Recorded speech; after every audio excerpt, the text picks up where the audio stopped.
Now, after leaving the position of Prime Minister, and apart from writing a book, what are you doing now? We are now leaders of opposition in Montenegro, feeling very well in new position in the parliament, but also using the opportunity to keep this academic part. So I am always ready to go to different universities. Today I am in Brussels.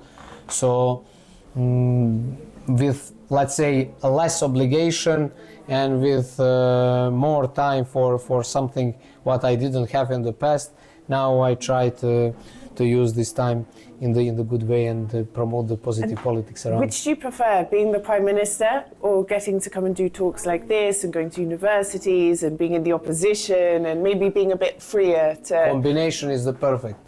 So in life it's always good to try everything.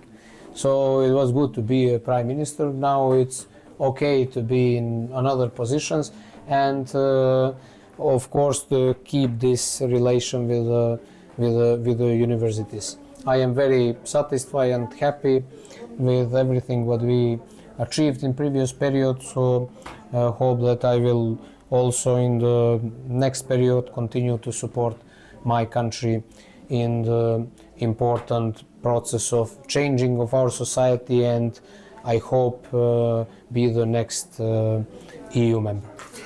And that leads on to one of my questions. So, arguably, Montenegro has made a lot of progress towards joining the EU. It's one of the more pro-EU countries in the region, not as much as Albania and Kosovo, but the situation is stagnated, as it is for other countries in the region. What is your view on this? Do you see it realistic that the Western Balkans is going to join the EU in the next few years or not? I think that Montenegro is the perfect country to revive the enlargement process of EU. I think that is both interests, not interest only of European Union, only of Montenegro, but also interest of European Union.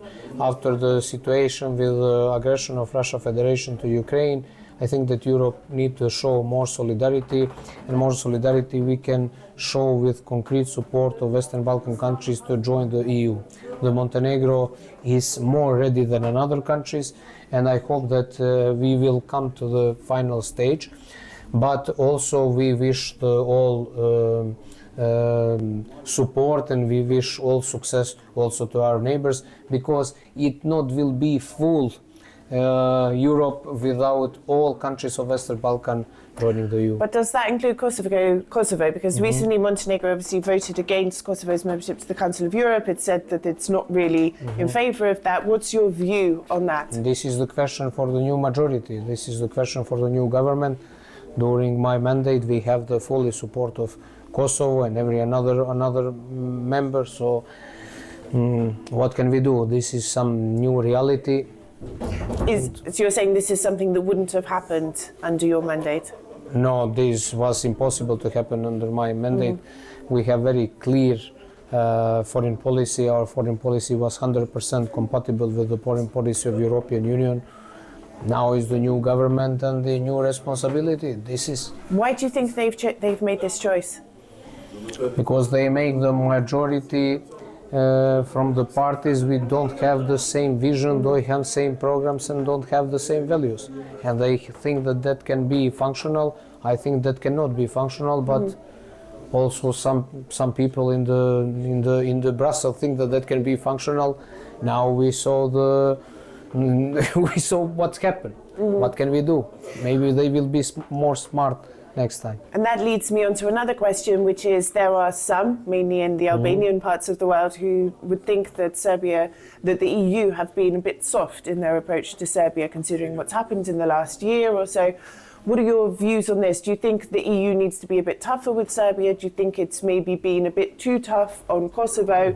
If you think they've been too tough with Serbia, why do you think this has happened? I think that EU should be more concrete. I am not saying that it should be more tough, but more concrete with something what they want to see, what people want to see. I think that also people of Serbia and people of Kosovo want to see some final agreement, want to see that we are not anymore region of conflict, but region of understanding. This will not be easy, but if we have always this kind of politics which is very soft. We will next 10 or 20 years speaks about same things. I think that is disaster because we already lost 20 years. We should not wait another 20 years and we should be more concrete. I support find the final agreement between Serbia and Kosovo and invite two sides, two governments and two leadership to sit together and find a solution for the future of the generation of people who see themselves in that region in the next period. Now, with the EU elections coming up in the next couple of months, and we're seeing a potential surge in the right and the far right in Europe, do you think this is going to have an impact on enlargement when it comes to the Western Balkans? And do you think this will be positive or negative, or it won't have an impact? For us, it's extremely important that parties which support the enlargement have the more support. This is something what we want to see. If we come to the situation that the far right parties will have a lot of support, that will be the very bad message for us, because nobody wants to go back, nobody wants to go in the past. Idea is to have the vision for the future, and we need to see more solidarity around Europe and not more dissolution. So we will see what will happen, but personally I support the parties which promoting the enlargement, and we should understand that the enlargement is not something what is the favor of our country, but is invest in the security of Europe and in the future of Europe. And everybody who wants to see Europe like a superpower, which will be compatible and ready to have the comparison with US, with another superpowers around the world, should see Europe not like just one part, when you have one part which is problematic, but one united Europe with all our countries. Do you support Ursula von der Leyen for a second mandate, or do you think maybe there's someone else better for the job? And it's not just about enlargement, it's migration as well. I don't want to personally giving the opinion. For us, we have good cooperation with Madame von der Leyen, but to be honest, I think that also European Commission will be good for the European Commission to have some kind of refreshing. I think that in some aspects can be much more concrete, much more with more results. So we will see. I wish all the best to everybody, but also think that Europe can be more productive than it's now. Thank you very much. Thank you very much. It was my pleasure.